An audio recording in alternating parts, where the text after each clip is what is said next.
Goeiedag, good day, fellow South Africans and citizens of the world. And this is a huge, huge shout out to Vanessa, who sent me this interview that she recorded that's exclusive to Loving Life, which is an interview between her and a farmer, a female farmer, who has experienced numerous farm attacks and knows an awful lot about this subject.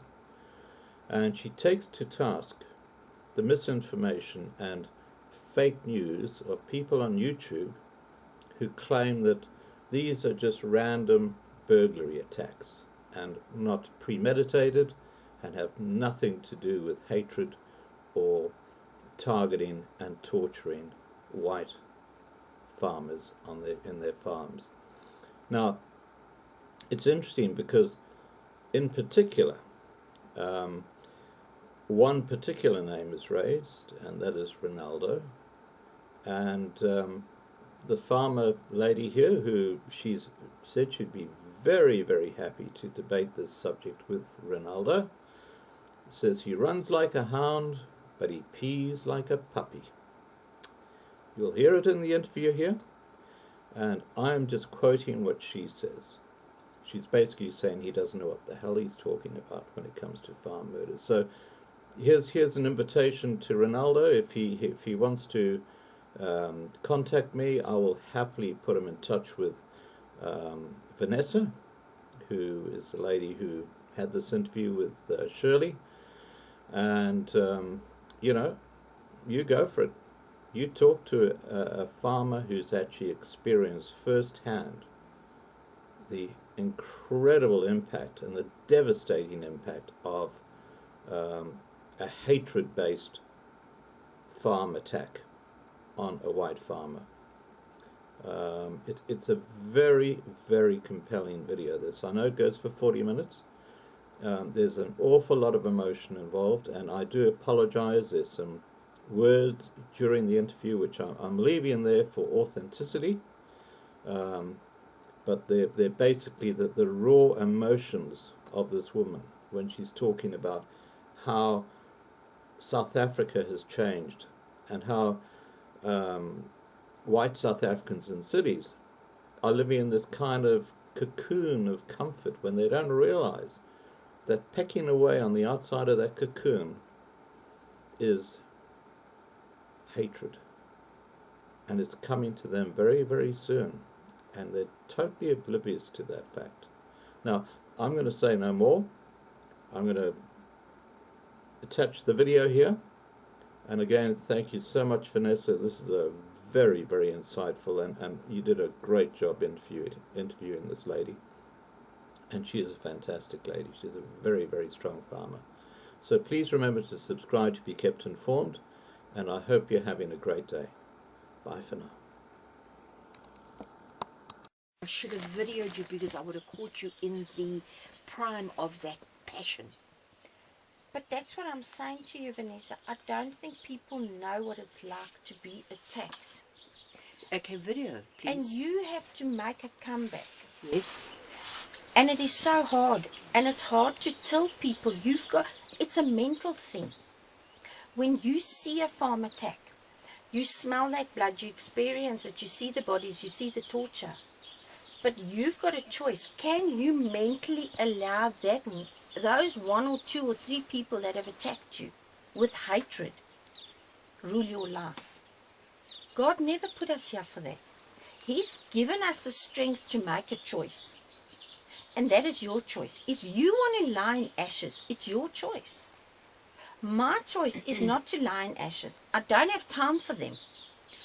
I don't care if I had to see a baby of a day old or an old man of 100 years old. If he's black, that's it. If I can take him out, I will. Because that's what they done to me. But I'm not going to let them change my happiness. I can't. I've got a life and God only gives you one. And I've got a choice. I can sit and I can mope and bitch and moan about it, or I can get up and say to somebody, please be strong. And that's what I'm saying. Us farmers go through hell, but be strong. get up, stand up, fight it. Would you say that those people, and it's a terrible thing I'm going to say now, those farmers and wives and children who've died, was it better that they died? Absolutely. Absolutely. Because how do you once, they don't only rape you, they degrade you. And how do you live with that? How do you live? The first thing they do, what is the way to break any, especially the Afrikaans people, the men are very, very proud. How do they break him? Because he thinks he's the protector and he knows he's got to be the protector. We like animals. How do you kill it? How do you kill animals, a lion tribe or anything? You take the male out. And that's what happens. So they take the male, they either kill him first, and then that family lives with that hatred and hurt because they never get up again. You never hold. You can't be. You cannot be. It's like a coffee mug. If you break it, we got super glue, we can fix it, we can repaint it, but somewhere it's going to crack again. So I've got that crack and I know it. And I don't hold a begrudge against what happened to me. But I just want nothing to do with them. They're not my nation, they're not my culture, and they have tried to take my life away. And the Bible to me says an eye for an eye. And if I can take his eye, I will. That's how I feel. And I feel they're not doing it specifically for any reason, but just because I'm white. Do you really think it's a racial thing? Absolutely. Absolutely. What else can it be? We give them jobs, we give them food, we train them, we look after their kids, we look after their grandparents, and what happens to us? At the end of the day, and it's always an inside job. Please, whatever you do, don't think it's strangers that just walk past. It's not. It's not opportunist. It's planned and it's meditated. Yeah. And, I mean, the worst thing that you can do is have people say to you, we need to secure your place. So give me a plan of your house, where this is, where that is. Hey, because you know what? It's those people that have got black women working in their house. And then they think, oh no, but they got it in the study and it's safe. She goes in to clean the study. That's right. And remember, it won't be your garden boy. But he'll tell his brother and he'll tell his neighbor and he'll tell... And most of the time, that's why I say it's always an inside job. What happened to you? How did the attack happen? Do you want to talk about it? Well, it was my garden boy that pinched from me. And he pinched a lot of my mother's stuff, and I'm very sentimental. You'll see in my home I've got a lot of... And I phoned the police and I told them. And the police took me into the location, in their van. Why did they do that though? Because I wanted to make a case of theft. And to be able to do that, you've got to have the stuff that was stolen, and they've got to have it as evidence. And there was nothing better than catching him with it red-handed. But I didn't know you're not allowed to get in a van with the police. As a civil person, you're not allowed to do that. Even now? Even now. And the police never had handcuffs and they never had guns, even though they had reported that it was stolen. But there again, the police are so corrupt. How do you know it was stolen? How do you know they just didn't sell it? Okay. And it was a black guy and a white guy. So I can't say it was a racist thing that it was at that moment black and white. No.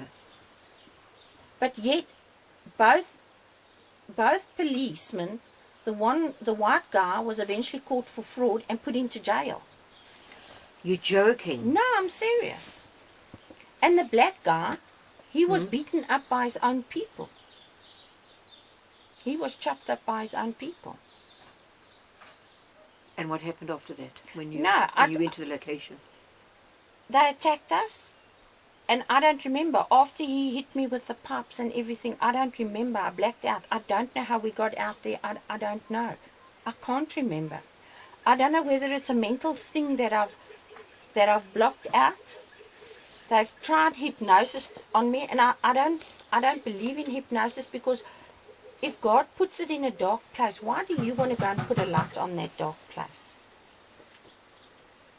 Now I've got pictures of you And- after the accident. Yeah, that's Can I after my just- op. Show the viewers how they hit Shirley, or how this black person hit her. Here is another one. If you could just take it there, please, Shirley. These are her pictures after the incident. This is about 2 months after my op. How have you managed to come back? And you're very resilient, I can see that. What has kept you going? The fact that I don't believe anybody in life has the right to take your happiness and your existence away, except God. And He's not God. And He will never be. They will never be able to go and even stand in front of God, because they are not believers because of their culture. I mean, we do not believe in slaughtering animals. We do not believe in mutimurda. I mean, that is terrible. They are absolutely cruel. And when they attack you with hatred. They don't attack you to defend themselves like a dog would do or an animal would do. They attack you because of hatred. And that's what's scary, and that's what the farmers are living with. I see that you live a very healthy life where you're living.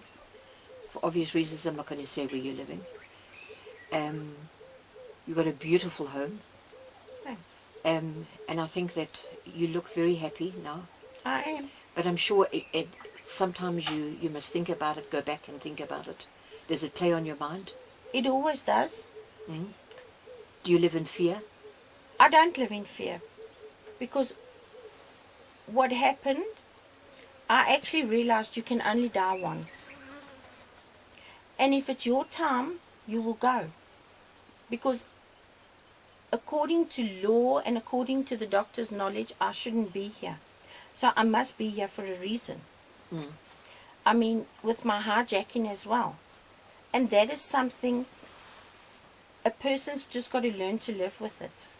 We don't go looking for it. It knocks on our door.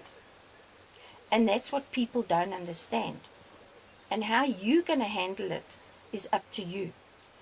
And I'm not going to let one black guy rule my life. And do you think that the country is heading in for some serious bad times? Absolutely. Do you think? Mm. I don't think any of the white South Africans, unless you're on a farm and you've lived through this experience, you will know what it's like to have hatred. It's the most horrible thing to wake up every day and know that you have to work with them. There is no way you can run a farm without them. Mm. But it's the most horrible thing to know that they hate you so much that at any time they would not hesitate to take you out. And not in a nice way, in an absolute cruel way, that you die in a cruel way, that you know you're not going to survive. A lot of white South Africans, at least 70%, think that everything's going to be okay.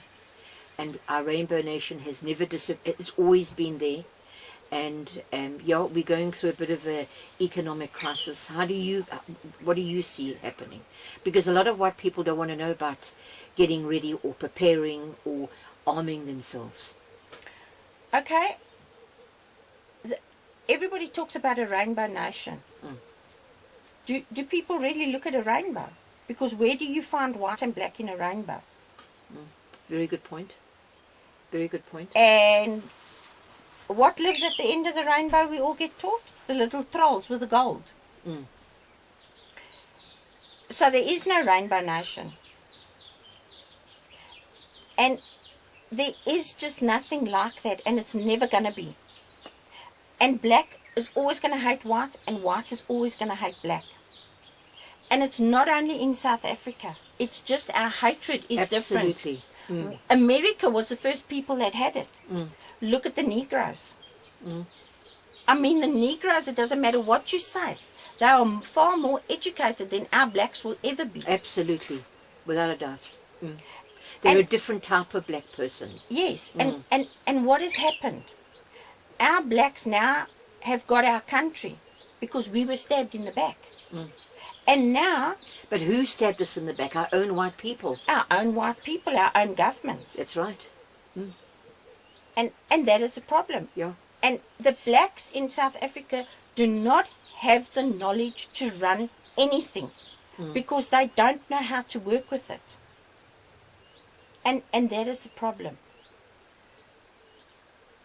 And not everybody can run a country. Not everybody can be leaders. No, clearly not. Exactly.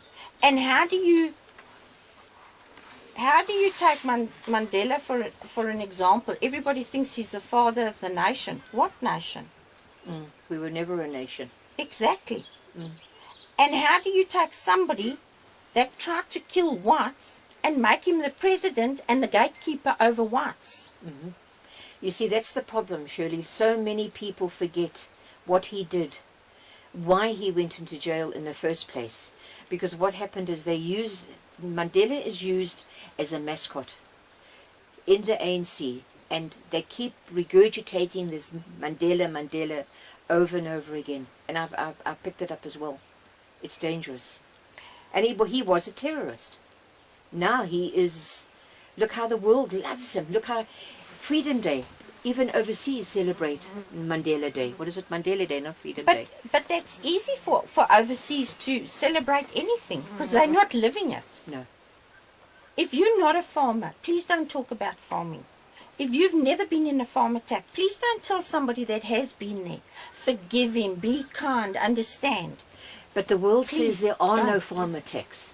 They say it's an exaggeration. We've got one particular person on YouTube who claims that the farm attacks is just a criminal element. And we're over-exaggerating with the farm attacks. Well, I'd love to meet him. I would really love... I should actually set that up that he come and visit. I would love to meet him. Yeah, I should ask Ronaldo to come. I would love to take him to a farm attack that's just happened and see if he can stomach it and see if he will stand there and see his baby get slaughtered and raped. I'd like to see if he will not even go to the scene but afterwards go and clean that blood up. Have you done that? Plenty. I've had neighbours that I've had to go and do it for. And that is the difference. You know what? Don't talk about baking a cake, hey, if you've never been in a kitchen and you don't know what an egg or flour looks like. And you know what? Why would you exaggerate it? I don't know why he actually said that, but he said that a lot of it is exaggerated. Because I'll tell you why. Because that is making him feel comfortable. Because the minute you have to acknowledge it's happening and you know it, you have to do something about it. So it's far easier to say, oh, it doesn't happen.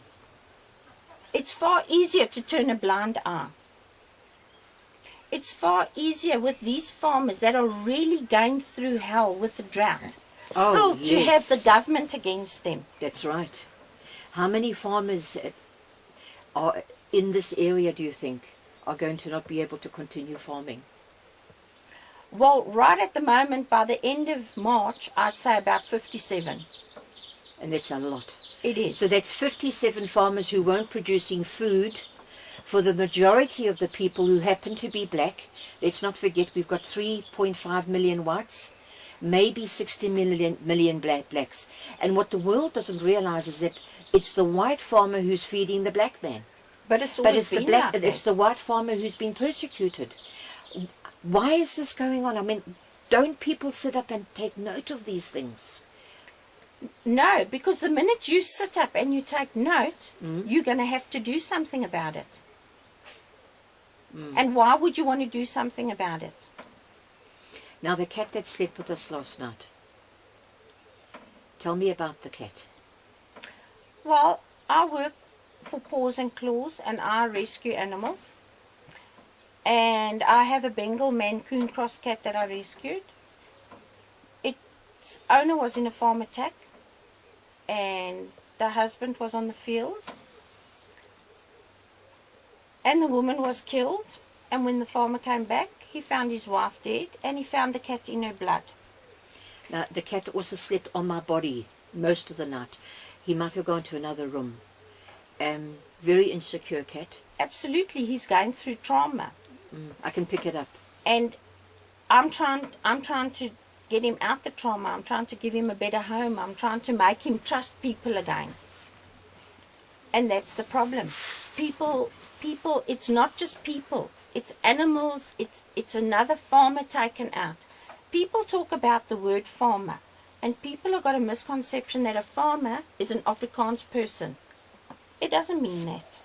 There's plenty English farmers. And does it really matter whether you're English or Afrikaans or No, whatever nation you are? No. Because at the end of the day, you're making maize. And the minute you've got maize, you can make millie meal. That's right. And what do 100% of blacks in South Africa, that is their staple food, millie meal. Correct. They cannot live without it. Correct. I'd like to know where our government's going to get millie meal once they've taken all the farmers off their land. They will import second-grade maize So why take the farms? because they need to eradicate white people. Exactly. It's the elimination of the species. Exactly. But I think we've all realized that now. But we don't understand why. Why take out the intelligent part of the human race, which is the whites? Sorry, that's the way I look at it. Because isn't it better to have everybody running around doing what they want to than have control? In 90% household, when there is a problem with kids, what is the biggest problem? Discipline. Yes. And what black has discipline? None of them. But most black families don't even have a father, because they have these pagan rules where you can have 5 wives, and father goes and stays with wife number 1 and wife number 2. That's why there's no discipline, because the father element has been taken out of the family unit. Exactly, but what are the people doing about when Zuma was in charge? He's got more than one wife. Yeah, He even raped a woman, that's right. and a black woman. Yeah. And what did everybody say? Well, we can't touch him. No, well, at least he took a shower afterwards. There we go. Yeah, you see, yeah, that's Exactly. So that's the whole problem. It doesn't go about who's getting killed and who's not getting killed. Thanks. It's going about the fact that we can do it. We have got permission. And nobody outside South Africa is going to do anything about it. Because nobody outside of South Africa has the balls to do anything about it. Because anybody out there will not come and take one black on, because they don't have the guts to do it. But we have to do it because this is our country. And this is our livelihood. absolutely. So where are these people? No farm attacks happen. None of this happens. None of that happens. Please wake up. Smell the percolated coffee. Please come here and see if you can do anything about it. You see, the problem with these types of people, Shirley, is, let me explain to you. As long as their bank balance has not been affected, Oh, there we go. their popularity on YouTube or wherever they are has not been affected. Their lifestyle. As long as they're in their Yes. little comfort zone. Correct. There we go. And they will never get in their bakkie and come to a farming district and personally sit down and watch a farmer weep or see how he's suffering. Because why should I? I'm sitting in wherever I'm sitting, and don't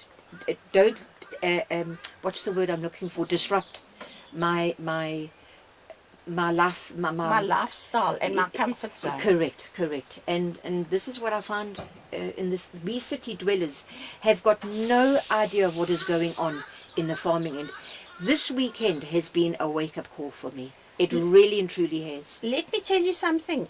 Nobody knows what it's like.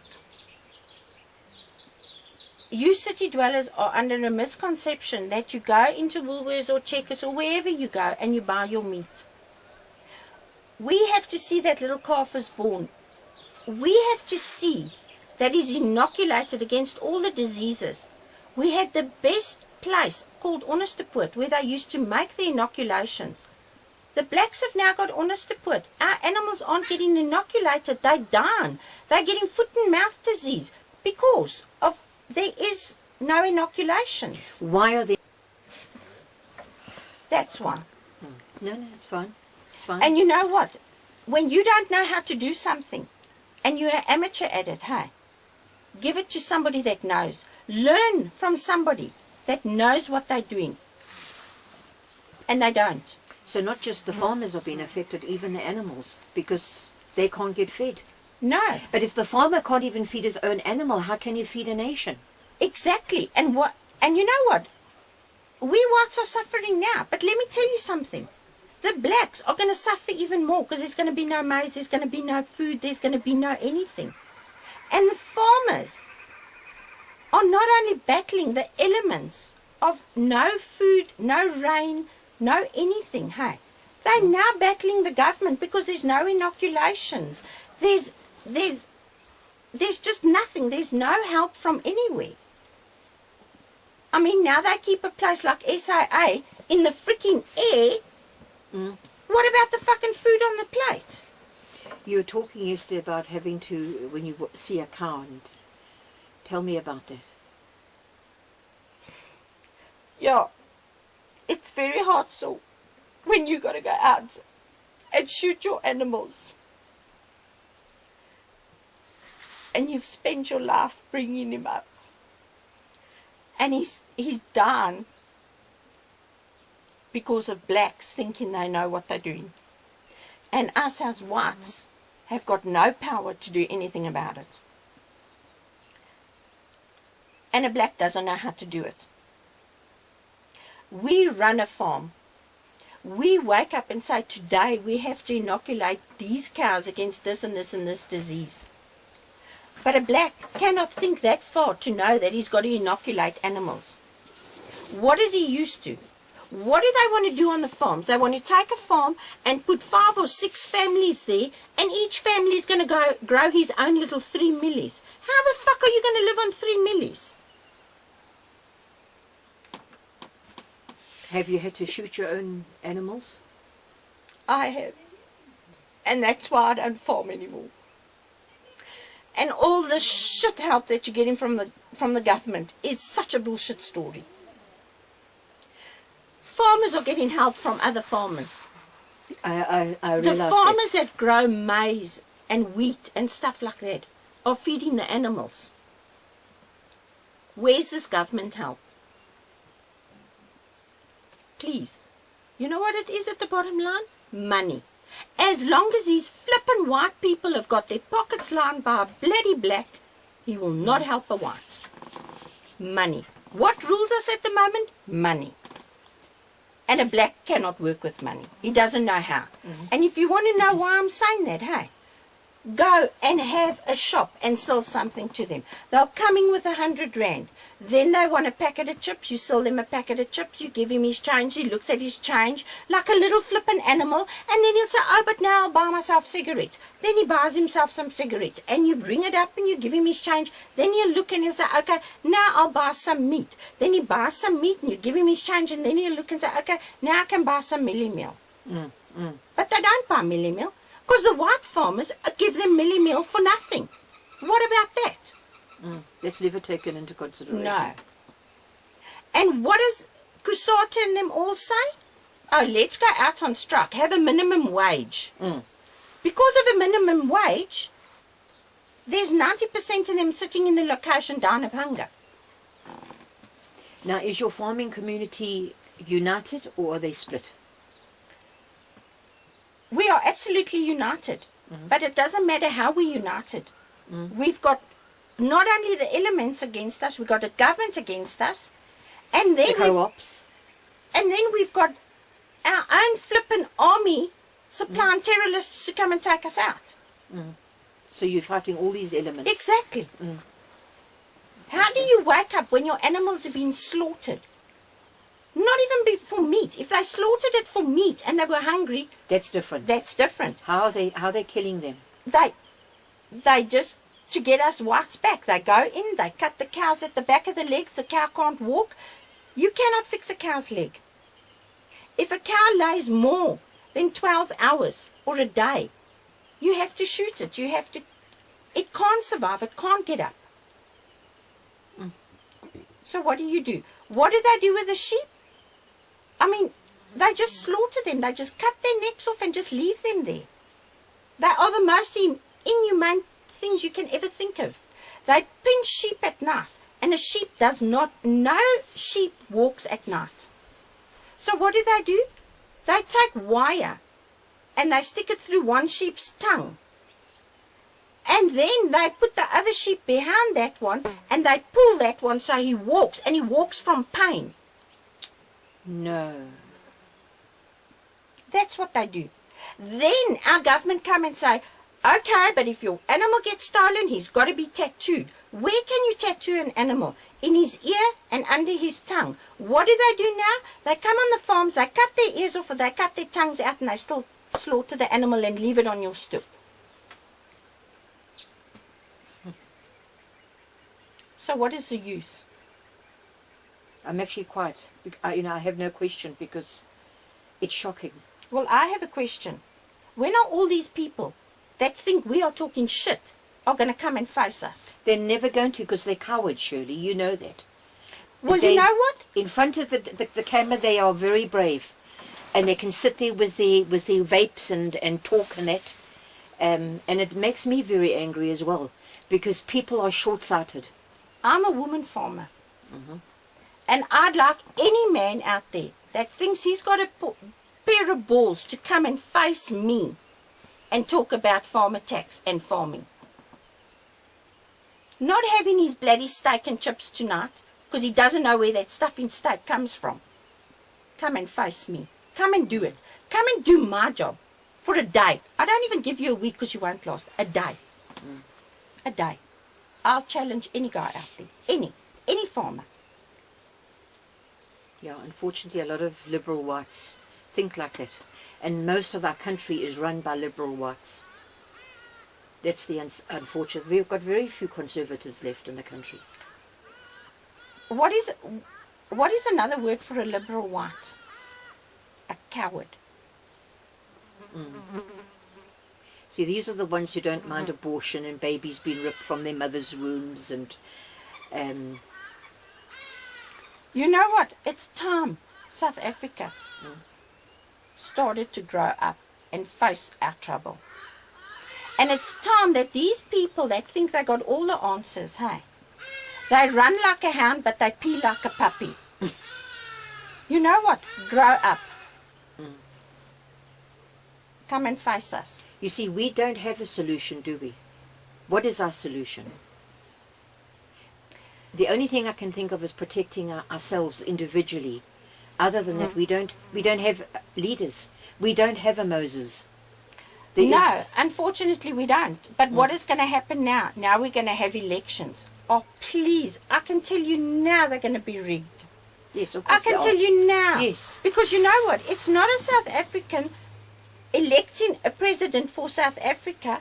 It's a Zimbabwean, a Malawian, a Zambican coming here that's paid for his freaking South African ID under the table, and he's voting.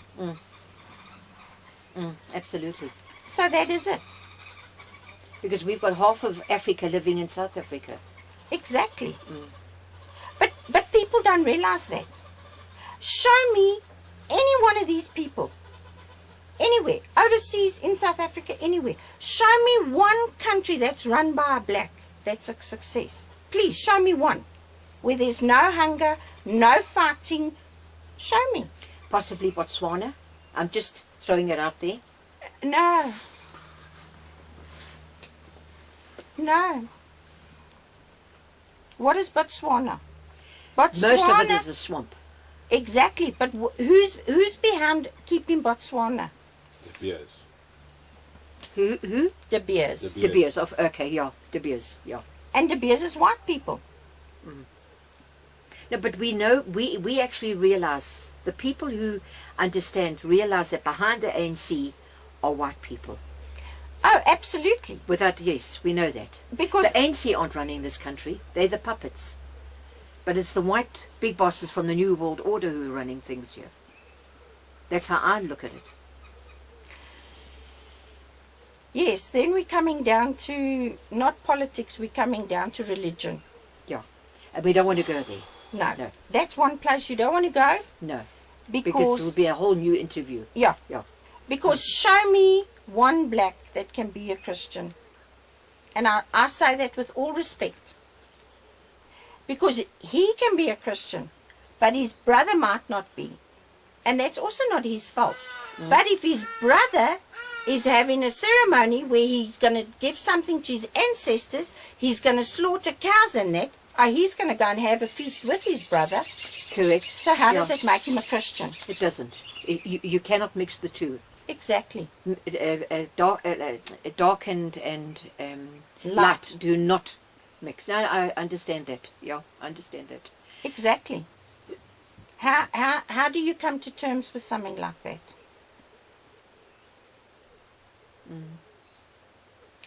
I just, that's what I say to you. I just don't think the South. Did you show? Yes, I just don't think the South Africans know what the farmers are going through.